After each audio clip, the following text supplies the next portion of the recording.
성경이 말하는 칭의가 무엇인가 살펴보는 세 번째 시간이 되었습니다. 그래서 앞선 두 시간에는 소요리 33문과 대요리 70문, 71문 이렇게 살펴봤습니다. 이제 앞 시간에 공부했던 그 내용들 한번 읽기만 하죠. 자, 먼저 소요리 33문 문제 제가 읽습니다. 의롭다 하심, 칭의란 무엇입니까?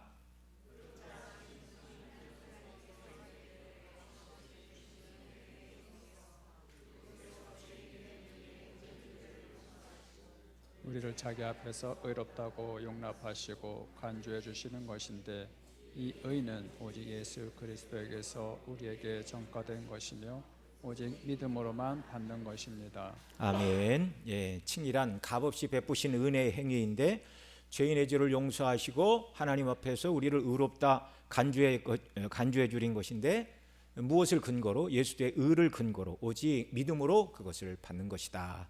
대요리에서는 조금 더 풍성하게 설명을 합니다.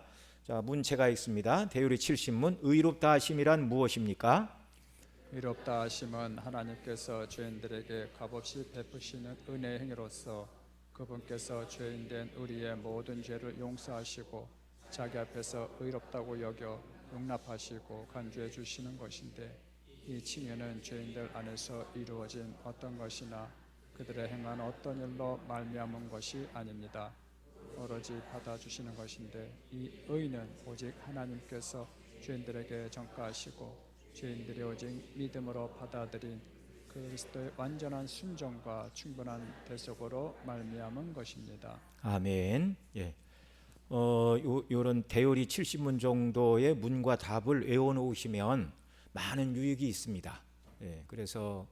그리고 이 믿음의 확신이 없는 사람들과 이렇게 힘을 주고 그럴 때 아주 유용하게 쓸 수 있는 하나님이 우리에게 주신 무기가 되는 것이죠. 말씀이 성령의 검인데, 자, 여기는 조금 더 이제 아까 소요리 33문은 어린 아이들을 위한 요리문답서고, 대요리 77문은 어른들에게 칭의가 무엇인가를 가르치는 내용이죠. 앞부분은 비슷해요. 의롭다 하심이란 하나님께서 죄인들에게 값없이 베푸시는 은혜의 행위인데, 그분께서 죄인된 우리의 모든 죄를 용서하시고 자기 앞에 의롭다 여겨 용납해 주시고 간주해 주시는 것입니다.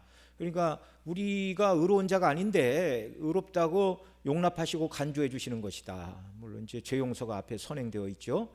이 칭의는 죄인들 안에 이루어진 어떤 것이나 그들이 행한 어떤 것으로 말미암는 것이 아닙니다. 그래서 은혜라 그런 말이에요. 그럼 무엇을 근거로 죄인인 우리 속에서 일어난 일이나 우리가 행한 일이 아니면 무엇으로 우리를 그렇게 의롭다고, 죄를 용서하시고 의롭다고 하시는가?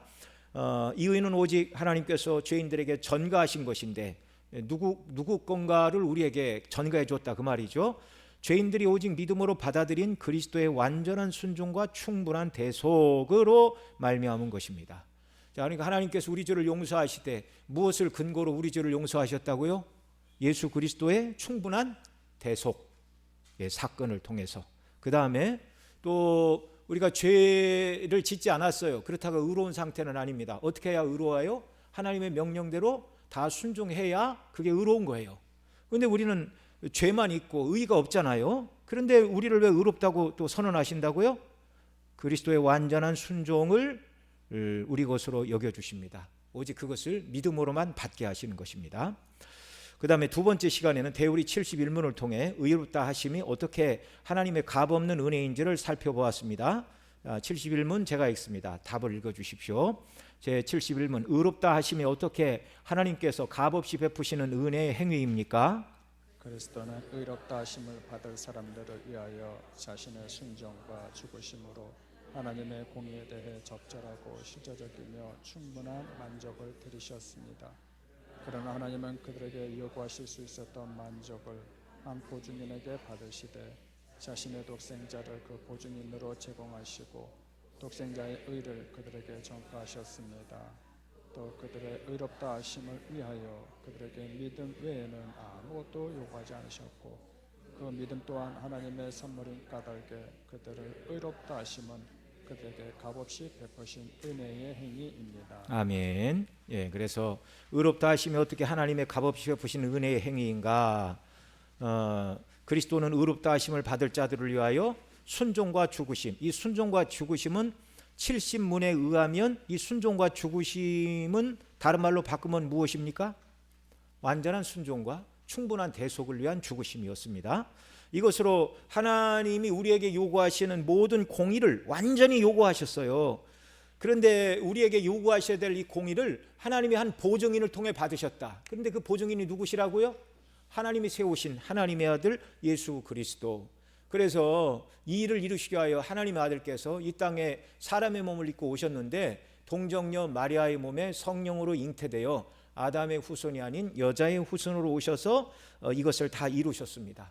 그러니까 예수님이 나의 죄를 위해 죽으셨고 내가 하나님 앞에서 지켜야 되는 모든 율법의 의의를 그 완전한 순종으로 다 이루어 주셨다는 것을 믿을 때 우리를 의롭다 여기시는데 그 믿음마저도 우리에게 은혜로 주신 선물이라 그런 말입니다. 그래서 칭의가 값없이 베푸시는 은혜다, 그런 말씀입니다.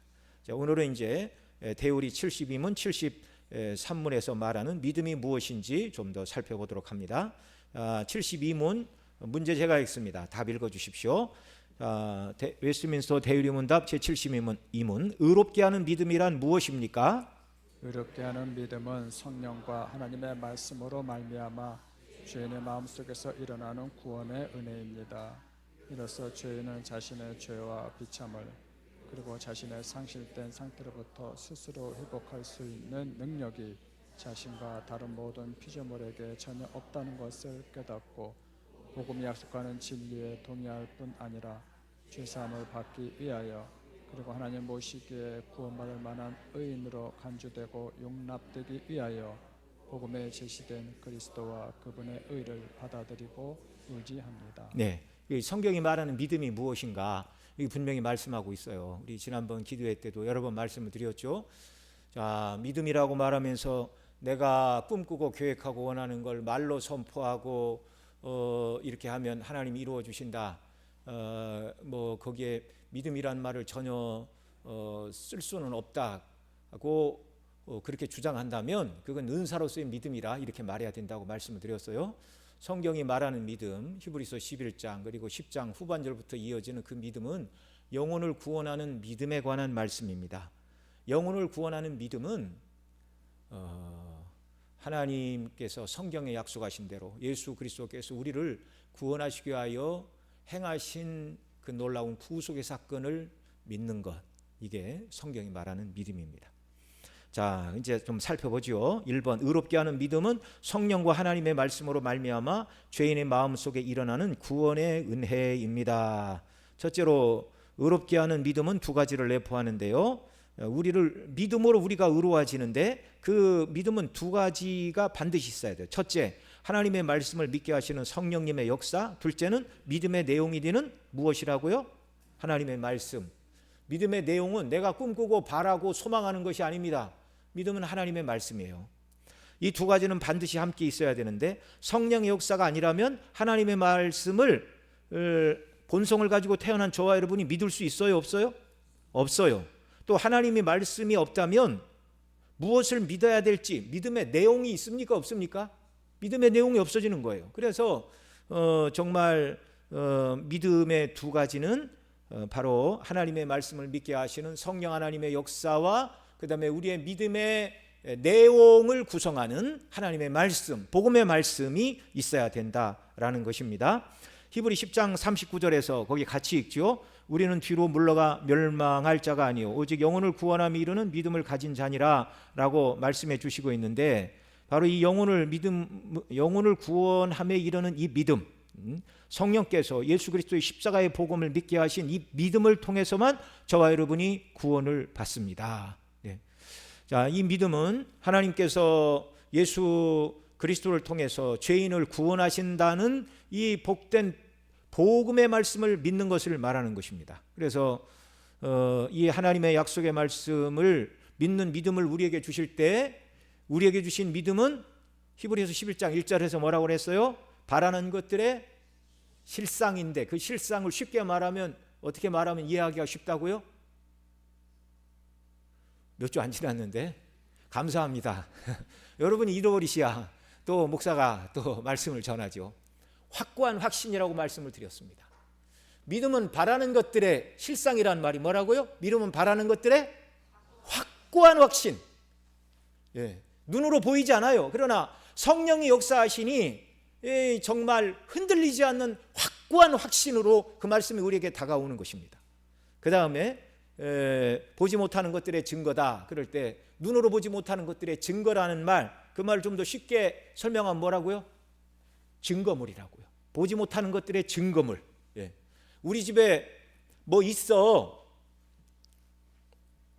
한 50년 전에 들고 다니는 전화기가 있다고 얘기를 하면 사람들이 믿었을까요? 안 믿었을까요? 안 믿었죠. 안 믿었죠. 지금도 이런 걸 보지 못하는 오지 속에 살던 사람들에게 내가 들고 다니는 전화기가 있고 멀리 떠지는 사람하고 이야기를 할 수 있다 그러면 믿겠어요? 안 믿겠어요? 안 믿겠죠. 근데 거기에 이제 무선 기지국이 없다면 이제 들고 가도 소용은 없겠지만, 그러나 이거 들고 다니면서 이게 그 기계인데 이 전파가 안 잡혀서 그렇지 전파만 연결이 되면 통화가 다 된다. 이제 이게 증거물입니다. 이를테면 우리 집에 어린 애들이 막 초등학생들이 뭐 엄마가 핸드폰 사주셨다, 뭐 나도 뭐 삼촌이 쓰던 거 주었다, 없는 애가 우리 집에도 있어. 이제 그런다고 그래봐요. 뭘 들고 와야 돼요. 증거물이에요, 증거물. 예, 믿음은 바라는 것들에 대한 확고한 확신이요, 보지 못하는 것들의 증거물입니다. 성령께서 이 믿음을 주실 때 아직 영적인 세계에서 일어나고 눈에 보이는 세계에서 일어나지 않은 일, 또 하나님의 약속으로 주어졌지만 주님이 재림하실 때 이루어져야 될 그 천국의 영광, 장래의 것이잖아요. 이 모든 것들을 성령께서 우리에게 믿음을 주실 때 확고한 확신으로, 그 다음에 보이지 않는 것에 대한 증거물로 우리에게 주셔서 그것이 마치 현재 내가 손에 쥐고 누리고 먹고 마시는 것처럼 성령께서 우리 심령에 그런 넘치는 확신을 부어주신다는 말씀입니다. 이런 놀라운 믿음을 통해서 저와 여러분을 구원해 주셨어요. 그래서 여러분, 날마다 우리에게 이 믿음을 더해 주시기를 여러분 기도해야 될 줄로 믿습니다. 믿음을 더해달라고 기도해야 돼요. 확신에 거하는 믿음, 충만한 믿음. 엘리야는 우리와 성정이 같은 사람이었지만 날마다 기도하고 하나님을 의지할 때 그는 남들이 하지 못하던 일을 했어요. 비 오지 않기를 기도하자 3년 6개월 비가 안 왔고, 비 오기를 간절히 구하자 홍수가 내렸고, 겉옷을 말아 요단 물을 칠 때 물이 갈라지는 이런 놀라운 역사가 일어났고, 정말 죽었던 어린아이를 살리고 얼마나 많은 능력을 행하였습니까? 우리에게 믿음을 더하여 주시기를 위해 우리가 기도해야 됩니다. 이제 그렇다고 해서 우리가 엘리야처럼 능력을 행할 수 있다, 그런 말은 아닙니다. 지금은 엘리야의 시대가 아니에요. 지금 무슨 시대예요? 미안하지만 목사와 교사의 시대로 하나님이 교회사 시대를 이끌어 가십니다. 이 시대는 기록된 말씀을 믿는 믿음을 성령께서 주셔서 성도들로 하여금 세상의 시류에 흔들리지 않게 하시고, 세상의 어려움에 낭망하지 않게 하시고, 이 하나님의 말씀 붙들고 천성길을 가도록 우리의 믿음을 붙들어 주시는, 믿음을 통하여 우리를 인도하시는 은혜의 시대인 줄을 믿으시기 바랍니다. 자, 그래서 이 성령께서 우리에게 이 말씀을 믿게 하실 때 지적으로는 하나님이 얼마나 영화로우신 분인가를 깨닫게 하시고, 그 앞에서 우리가 얼마나 죄인인가를 깨닫게 하시고, 이런 죄에서 나 스스로는 벗어날 수 없다는 것을 온전히 절감하게 하시고, 그러면 이 죄에서 내가 어떻게 벗어날까 고민하는 자들에게 이제 성령께서 그리스도를 바라보게 하십니다. 이 율법의 기능이죠. 너를 위하여 이 율법의 요구를 다 이루신 하나님의 아들 예수 그리스도가 있다. 그래서 그리스도를 바라보고 내가 아닌 예수님을 믿을 때 예수님이 행하신 것을 나를 위한 것으로 여겨주시고 의롭다 하시고 자녀 삼아주신 하나님의 은혜의 영광을 찬미하는 것입니다. 여러분, 절대로 구원은요 1%라도 우리의 행위를 하나님이 계산에 넣어서 의롭다 하시는 거 아니에요. 그게 너무나 감사하죠. 그래서 우리 구원이 너무나 완벽한 것입니다. 우리한테 1%만 채우라고 그러면 채울 수 있겠어요? 없겠어요? 불가능한 일이에요. 구원을 위해 조금 더 우리 편으로 하나님이 남겨두신 것이 없어요. 예수님 통하여 다 이루셨고, 믿을 때 그 믿음을 의로 여기시고 예수님의 의를 우리 것으로 여기시고 값없이 구원해 주십니다. 예수님을 믿을 때 지적으로는 이런 일이 일어나고요. 정서적으로는 만물을 창조하신 하나님의 위대하심과 부속을 위하여 그 아들을 보내시고 십자가로 정말 하나님의 죄에 대하여 분노하시는 하나님의 공의와 죄인을 사랑하시는 하나님의 사랑이 완전하게 정말 공의와 사랑이 물과 기름이 섞이지 않듯이 따로 노는 것이 아니라 하나님의 공의와 사랑이 완벽하게 일치되는 십자가의 구원을 통해 나를 구원해내셨구나. 하나님의 위대하심과 영화로우심, 그 지혜의 한량없으심, 그 일을 이루기 위하여 하늘 영광을 버리고 이 땅에 오사 나를 위해 십자가에 못 박혀 죽으신 예수 그리스도를 사랑하게 되는 것입니다. 그분을 애착하게 되는 것입니다. 이게 믿음의 내용이에요. 그리고 성령께서 우리의 의지를 새롭게 하사 우리를 구원하신 아버지 하나님, 우리 주 예수 그리스도의 뜻대로 순종하는 삶을 살아가도록 우리의 의지를 변화시켜 주시는 것입니다. 여러분, 노력과 결심으로 사람이 그것만으로 성화되는 게 아닙니다. 하나님을 의지해야 돼요. 성령을 의지해야 돼요. 내게 이 믿음을 더하여 주시옵소서. 성화도 칭의의 은혜로부터 나타나는 열매인 줄을 믿으시기 바랍니다. 자, 그 다음 계속해서 봅니다. 이 믿음과 사람들이 혼동하는 것은 긍정의 힘입니다. 긍정의 힘이라는 말은 내가 믿는 대로 된다는 것, 잘 될 것이라고 긍정적으로 믿으면 잘 될 것이고 안 될 것이라고 부정적으로 믿으면 안 될 것이라는 것입니다. 이것은 의롭게 하는 믿음과는 전혀 상관이 없어요. 여러분, 이런 마음을 가지고 긍정적으로 사는 건 좋습니다. 그러나 이건 기독교 신앙과는 아무 상관이 없는 거예요. 세상이 믿지 않는 사람들의 방식이에요. 믿음은 내 생각으로 믿는 것이 아니라 하나님의 말씀을 믿는 것이기에 내 생각대로 모든 것이 될 것이라는 것은 믿음의 내용이 성경이 말하는 믿음이 아니에요. 긍정의 힘은 정신 건강에 도움은 되겠지만 구원 얻게 하는 참 믿음과는 전혀 관련이 없다는 걸 우리가 이해를 해야 됩니다. 나는 어떤 사람은 그래요. 아침에 눈 뜨면 나는 모든 면에서 매일같이 점점 더 도와진다. 거울을 보고 자기 최면을 걸으래요. 뭐 그렇게 하시고 싶으면 하십시오. 그러나 주님 오늘도 십자가의 대속의 은혜로 정말 가슴 뛰는 즐거움을 가지고 주의 뜻대로 주님 맡기신 일을 잘 감당할 수 있는 은혜를 주옵소서. 성령님 나를 도우소서. 이렇게 기도하는 게 더 합당한 줄로 믿습니다. 그 다음 의롭게 하는 참 믿음은 성령과 하나님의 말씀으로만 말미암아 일어납니다. 의롭게 하는 믿음은 인간의 능력으로 획득할 수 없어요. 사람이 자기 스스로의 지혜와 결심으로 그리스도를 구주로 믿을 수 없기 때문입니다. 믿음의 내용이 되는 복음의 말씀과 그 말씀을 내 것으로 받게 하시는 성령의 역사가 없이는, 그래서 앞서 우리가 의롭게 하는 믿음 두 가지, 성령의 역사와 하나님의 말씀이다라는 걸 살펴봤죠.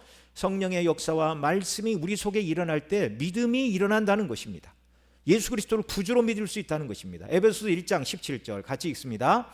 우리 주 예수 그리스도의 하나님 영광의 아버지께서 지혜와 계시의 영을 너희에게 주사 하나님을 알게 하시고, 정말 하나님께서 성령을 부어주셔서 지혜와 계시의 영인 성령의 역사가 아니면 하나님의 말씀을 깨달을 수 없고 믿을 수 없고 그 말씀을 붙들고 살아갈 수 없다는 말씀입니다. 성령께서 깨닫게 하시는 하나님의 말씀은 곧 복음인데요. 로마서 10장 17절 같이 읽습니다. 그러므로 아멘. 믿음은 들음에서 나고 들음은 그리스도의 말씀으로 말미암느니라. 그래, 의도적으로 매주일 설교하면서도 십자가의 복음을 늘 설교자들은 의식적으로 한 번이라도 더 이야기하려고 얘기를 합니다. 뭐 어떤 성경을 읽어도 그리스도의 십자가를 이제 드러내기 위한 그런 방편이잖아요. 그 그리스도의 십자가가 빠지고 의롭게 삽시다, 착하게 삽시다, 남을 도우며 삽시다. 그러면 뭐 이게 다른 종교하고 다를 바가 뭐가 있어요? 인문학 강의와 뭐가 다를 바가 있어요? 윤리 교육이나 철학 교육과 뭐가 다를 바가 있습니까? 그래서 여러분들께서 목사가 강단에서 무슨 설교를 하든지 그리스도의 십자가의 사랑, 예수님이 우리를 위하여 이루신 완전한 순종과 충분한 대속을 설교 시간에도 여러 번 강조한다 할지라도 여러분 그 말씀을 들을 때마다 우리 목사님 저에게 또 하시네, 할 얘기가 저거밖에 없는가? 사실 목사는 할 얘기가 그거밖에 없어야 돼요. 그것에 붙들려야 목회를 할 수가 있는 것입니다. 성도들도 그것에만 붙들려야 돼요. 그러니까 목사님이 자꾸 예수님의 완전한 순종과 충분한 대속에 대해서 이야기를 할 때 기도해야 돼요. 하나님 이런 은혜를 주시니 감사합니다. 이 말씀을 들을 때마다 매 순간 감격으로 다가오는 성령의 감동을 내게 주옵소서. 시간 그리스도의 완전한 순종과 충분한 대속에 대해 이야기할 때마다 저거 뭐 뻔히 아는 얘기 또 하시네. 그렇게 하면 이게 정말 이게 마음밭이요 옥토가 아닌 거예요. 옥토가 아닌 거예요. 저와 여러분이 천국에서도 영원토록 할 얘기가 뭡니까? 그리스도의 완전한 순종과 충분한 대속으로 우리를 구원하신 그 은혜 영광을 찬미하며 노래하며 예배하는 것입니다. 예. 이 복음의 말씀 듣기를 즐거워하고 이 말씀을 들을 때마다 아멘으로 받고 정말 복음의 말씀을 들을 때마다 내 마음에 기쁨의 강수가 흘러넘치고 정말 은혜의 파도가 정말 넘치게 일어나 그 파도에 휩쓸려 주를 섬기며 살아가는 삶이 되게 해달라고 날마다 소원하시고 갈망하는 역사가 우리에게 있기를 바랍니다. 두 번째, 죄인의 마음속에서 일어나는 구원의 은혜입니다. 뭐가요? 의롭게 하는 믿음. 의롭게 하는 믿음은 죄인의 마음속에서 일어나는 구원의 은혜입니다. 이로써 죄인은 자신의 죄와 비참을 그리고 자신의 상실된 상태로부터 스스로 회복할 수 있는 능력이 자신과 다른 피조물에게 전혀 없다는 것을 깨닫는 것이 먼저 필요한 것입니다. 자, 그래서 의롭게 하는 믿음에는 세 가지 요소가 필요한데요. 첫째, 뭐가 필요합니까? 자신이 죄와 비참을 알아야 되는 것. 그 위에 문장에 마음속에서는 구원의 은혜인데 이로써 죄인은 자신의 죄와 비참을 알아야 되는 거예요. 죄와 비참을. 사도행전 2장 37절 같이 읽습니다. 그들이 그 말을 듣고 마음에 찔려 베드로와 다른 사도들에게 물어 이르되 형제들아 우리가 어찌할꼬 하거늘. 하나님이 택하신 메시아를 너희가 십자가에 못 박혀 죽였다라는 설교를 들을 때 마음에 찔려 형제들아 우리가 어찌할꼬 하거늘. 너희 죄를 회개하라. 세례를 받으라. 성령을 선물로 주실 것이고 유쾌케 하는 날이 주 앞으로부터 너희에게 이를 것이다. 예. 자, 여러분 자신의 죄와 비참을 알아야 돼요. 내 이 죄로 하나님 앞에 얼마나 비참하고 이 죄로 인한 저주를 에서 벗어나지 못하면 영원한 지옥 형벌이라는 이 두려운 사실을 인정하지 않으면 구주가 필요해요? 필요하지 않아요? 필요하지 않은 거예요. 내가 죄인이라는 걸 모르는 사람에게 죄에서 구원해 줄 구주는 뭐 터무니없는 말 아닙니까? 목이 말라야 물을 마시지요. 배가 고파야 밥을 찾는 겁니다. 졸려야 잠도 자는 거고. 우리의 죄와 비참을 정말 더 깊이 깨닫는 은혜를 달라고 여러분 기도해야 됩니다. 여러분 스스로 죄인인지들은 잘 아시죠? 이 죄에서 주님이 나를 구원해 주신도 아시죠?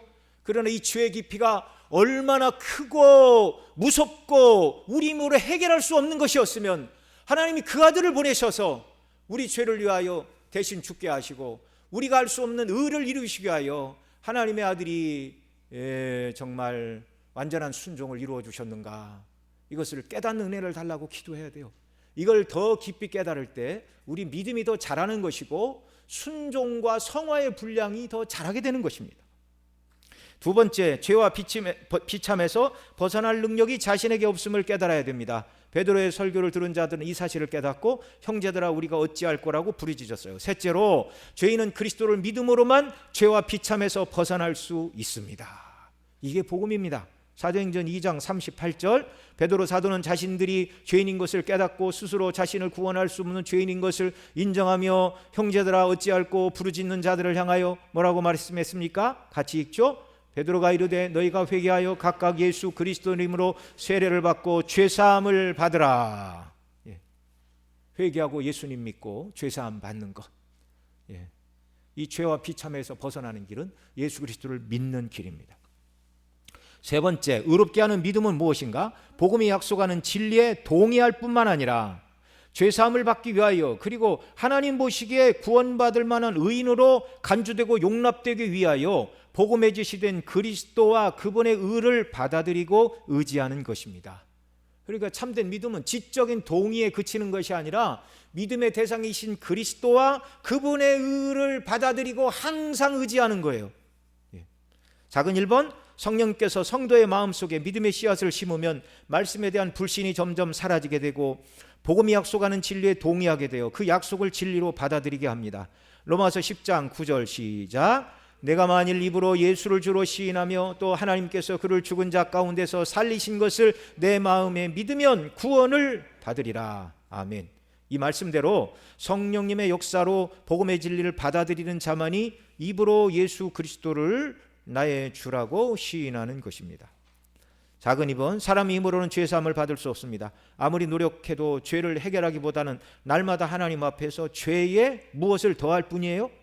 죄를 더할 뿐이에요. 내 힘으로 죄를 짓지 않고 의를 해보자라고 열심히 노력해봐도 지금까지 지은 죄 위에 무엇을 더할 뿐이라고요? 의가 아닌 죄만 더할 뿐입니다. 해결책은 하나님 편에서 우리 죄를 용서해 주시는 것뿐입니다. 그러나 하나님은 공의로우신 분이시기 때문에 죄인의 죄값이 지불되지 않았음에도 불구하고 무조건 덮어놓고 죄를 용서하실 수는 없어요. 그래서 하나님은 예수님을 믿는 자들의 죄를 이제 용서해 주시되 어떻게 용서해 주십니까? 예수님께서 죄인이 받아야 할 죄에 대한 형벌을 이미 다 받으셨기 때문에 용서하실 수 있어요. 그 예수님을 믿는 자들을. 그래서 사람이 죄사함을 받기 위해 예수님을 믿고 그분의 의를 받아들이고 그분만을 의지해야 됩니다. 사도행전 10장 30절 함께 읽습니다. 그에 대하여 모든 선지자도 증언하되 그를 믿는 사람들이 다 그의 이름을 힘입어 죄사함을 받는다 하였느니라. 자, 그를 믿는 사람들이 다 그의 이름을 힘입어, 다른 말로 바꾸면 그분이 행하신 의를 힘입어 죄사함을 받는다 하였느니라. 작은 3번, 죄인을 의롭게 하시는 믿음은 오직 그리스도를 믿음으로입니다. 갈라디아서 2장 26절 같이 읽지요. 사람이 의롭게 되는 것은 율법의 행위로 말미암음이 아니요 오직 예수 그리스도를 믿음으로 말미암는 줄 알므로라고 말씀하고 있습니다. 죄인을 의롭게 하는 믿음이란 자기의 선행과 의를 내려놓고 오직 그리스도께서만 이루신 의만 받아들이고 의지할 때 하나님 보시기에 구원받을 만한 의인으로 간주되고 용납되는 것입니다. 정말 하나님께서 날마다 이런 은혜를 우리에게 날마다 더해 주시기를 원합니다. 대우리 73문에서는 믿음이 어떻게 하나님 보시기에 죄인을 의롭게 하는지를 우리에게 가르쳐 주고 있습니다. 73문 제가 읽습니다. 답 읽어주세요. 자, 웨스트민스터 대유리 문답 제73문. 믿음이 어떻게 죄인을 하나님 보시기에 의롭게 합니까? 믿음이 죄인을 하나님 보시기에 의롭다 하는 것은 믿음에 항상 다른 은혜들이나 믿음의 열매인 선행 때문이 아닙니다. 또 믿음의 은혜 자체나 믿음에서 나오는 어떤 행위가 의롭다함을 위해서 죄인에게 전가되기 때문도 아닙니다. 믿음이 죄인으로 하여금 그리스도와 그의 의를 받아들이고 정하게 되는 유일한 도구이기 때문입니다. 네, 그렇습니다. 첫 번째로 믿음이 죄인을 하나님 보기에 의롭게 하는 것은 믿음에 따르는 다른 은혜나 믿음의 열매인 선행 때문이 아니라는 말. 자, 에베소 2장 8절에서 너희가 그 은혜에 의하여 믿음으로 말미암아 구원을 받았으니라고 말씀하시고 있는데요. 이것은 믿음은 행위가 아니라 그 은혜에 의하여 믿음으로, 그러니까 믿음은 행위의 산물이 아니라 우리에게 값없이 주신 은혜의 산물이라는 말씀이죠. 은혜는 하나님의 선물이라는 선언입니다. 믿음이 행위라면 내가 스스로 예수님을 구주로 믿는 믿음을 내가 창출할 수 있다면, 하나님이 선물로 주시는 것이 아니라 이 믿음을 내가 일으킬 수 있다면, 그러면 예수님을 믿는 것이 공로가 됩니까? 공로가 아닙니까? 공로가 되는 거예요. 내 행위로 내가 믿음을 일으켰기 때문에. 그래서 내가 예수님을 믿는 믿음으로 구원을 받았다라고, 자기의 믿음으로 구원을 받았다, 그러니 그 믿음을 일으킨, 스스로 자기가 믿음을 일으켰다면 그것이 행위가 되어 그 믿음을 일으킨 행위로 구원을 받았다, 이렇게 또 말할 수도 있겠죠. 그러나 그 믿음마저도 하나님이 주신 것이고, 또 믿음의 대상인 예수 그리스도, 그러니까 구원의 본질은 예수 그리스도와 그분이 행하신 구속의 사건, 이것만이 저와 여러분을 구원하는 구원의 조건이 되는 것입니다. 믿음은 뭐라고요? 그 구원을 하나님께서 우리에게 주시는, 우리 히브리서 공부할 때 배웠죠. 우리 영혼에서 하나님 주신 것을 수납하는 손이요, 우리 영혼의 눈이다. 믿음이 선물로 주셨어요. 하나님의 구원을 받아들이라고 통로로 주신 것입니다. 자, 그래서 9절에서 행위에서 난 것이 아니니 이는 누구든지 자랑하지 못하게 함이라고 말씀해 주고 계십니다. 믿음은 행위가 아니라 아니니 공로도 없고, 믿음의 믿음이 구원의 근거가 될 수는 없습니다. 구원의 근거는 예수 그리스도께서 율법을 완전히 이루신 완전한 순종과 십자가에서 피와 생명을 내어주시고 이루신 충분한 대속이 저와 여러분의 유일한 구원의 근거이고, 그 구원의 근거를 우리에게 주실 때 믿음도 선물로 주셔서 그 믿음을 통하여 구원의 근거인 그리스도의 완전한 순종과 충분한 대속을 우리 것으로 받아들이게 하심으로 우리를 구원하시는 것이다 라는 말입니다. 두 번째, 또 믿음의 은혜 자체나 믿음에서 나오는 어떤 행위가 의롭다함을 위해 죄인에게 전가되는 것도 아닙니다. 자, 믿음과 행위, 선행, 동전의 양면과 같은 것이죠. 행함이 없는 믿음은 죽은 것이라고 야고보는 말씀했어요. 참 믿음은 행위, 선행을 나타냅니다. 그 믿음에서 나오는 선행을 보시고 정말 여러분 믿음, 사랑으로 역사하는 믿음뿐이니라. 또 믿음의 역사, 그래서 예수 그리스도를 믿을 때 그 믿음은 주님을 위하여 일하는 것으로 나타난다고 여러 번 말씀을 드렸죠. 그러니까 믿음은 반드시 무엇을 산출한다고요? 행위 또는 선행. 그러나 믿음에서 나오는 선행이나 행위를 하나님이 보시고 구원하시는 것도 아니다라는 말이에요.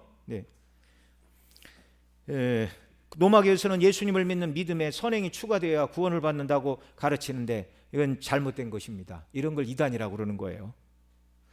디도서 3장 5절에서 우리를 구원하시되 우리가 행한 바 의로운 행위로 말미암지 아니하고 오직 그리스도의 긍휼하심을 따라 중생의 씻음과 성령의 새롭게 하심으로 하셨나니 라고 말씀하고 있습니다. 예수님을 믿는 우리가 의롭다함을 받는 것은 예수님의 의를 믿기 때문이지 믿음에서 나온 선행 때문이 아니라는 것. 셋째로, 믿음이 하나님 보시기에 죄인을 의롭게 하는 것은 믿음이 죄인으로 하여금 그리스도와 그 의를 받아들이고 적용하게 하는 유일한 무엇이기 때문이라고요? 도구이라고요. 통로라고요. 통로. 그리스도의 의를 우리 것으로 받아들이는 통로라고요. 여기서 말씀하는 것은 믿음은 구원의 근거가 아니라 구원은 믿음의 통로라는 것입니다. 갈라디아서 2장 16절 다시 한번 읽죠. 사람이 의롭게 되는 것이 율법의 행위로 말미암음이 아니요 오직 예수 그리스도를 믿음으로 말미암는 줄 알므로 우리도 그리스도 예수를 믿나니 이는 우리가 율법의 행위로서가 아니고 그리스도를 믿음으로써 의롭다함을 얻으려 함이라. 율법의 행위로서는 의롭다함을 얻을 육체가 없느니라. 아멘. 오직 예수 그리스도께서 죄인을 의롭다 하시기 위하여 행하신 완전한 순종과 충분한 대속만이 구원의 근거입니다. 우리에게 은혜, 곧 선물로 주신 믿음은 그리스도께서 완전한 순종과 충분한 대속으로, 옛날 분들은 이 완전한 순종을 이제 능동적 순종이다 바꾸어 불렀고 충분한 대속을 수동적 순종이라고 표현하기도 했습니다. 이 이루신 의를 우리에게 전달하는 통로가 믿음입니다. 우리의 믿음이 불완전하고 하나님 앞에서는 아무런 공로도 없는 것이지만 하나님께서는 우리가 하나님의 은혜에 도달하고 또 은혜를 받는 수단으로 믿음을 선택하셨습니다. 우리가 하나님의 은혜에 도달하고 은혜를 받는 수단으로 하나님이 택하신 방편이 뭐라고요? 믿음이라고요. 그 믿음을 선물로 성령께서 우리에게 주셨습니다. 이게 효과적인 부르심의 결말입니다. 하나님께서 믿음을 예수 그리스도의 의를 받아들일 수 있는 수단과 구원의 통로로 삼으신 것은 이 믿음은 사람이 자신을 의지하거나 자랑하는 것과 정반대이기 때문입니다. 예수님을 나의 구주로 믿는다는 것은 나 스스로는 나 자신을 구원할 수 없는 전적으로 부패하고 타락하여 선을 행할 수 없는 무능한 죄인임을 고백하는 것이며 또한 동시에 철저히 그리스도께서 이루신 완전한 의, 곧 죄인을 위해 행하신 완전한 순종과 충분한 대속으로만 구원받는다는 것을 인정하여 사함이 하나님께서 이루신 구원의 경륜을 전적으로 받아들이고 하나님께 영광을 돌리는 방편이 되기 때문입니다. 아멘. 우리 이 말씀 붙들고 같이 기도합니다. 하나님 아버지, 창세전에 택하여 주시고 예수님께서 구속을 이루게 하시고 그 이루신 구속으로 우리를 구원하게 하여 성령님의 외적인 소명 그리고 내적인 소명을 통하여 우리에게 이 복음의 말씀을 믿는 믿음을 주시니 감사를 드립니다. 더더욱 이 믿음을 내게 충만히 더하여 주옵소서. 그래서 믿음의 내용이 되는 그리스도의 그 놀라운 완전한 순종과 충분한 대속에 대하여 더 눈을 뜨게 하여 주옵소서. 지옥에 보내버리고 그냥 영원한 형벌에 처해도 그만이지만 그렇게 하지 않으시려고 우리를 위하여 아들을 보내신 그 하나님의 놀라운 사랑을 온전히 깨달아 알게 하여 주옵소서. 복음의 영광에 더욱더 눈뜨는 은혜를 주시고, 그래서 하나님 아버지와 우리 구주 예수 그리스도를 더 뜨겁게 사랑하게 하시고, 우리의 의지를 다하여 하나님의 영광을 위하여 말씀대로 순종하고 우리에게 맡기신 일을 감당하는 그런 믿음으로 충만한 사람이 되게 하여 주옵소서. 날마다 말씀과 성령으로 우리를 인도하사 믿음의 길에서 좌우로 치우치지 않고 주님이 기뻐하시는 삶을 살아가는 믿음의 사람들 되게 하여 주옵소서. 우리 통성으로 다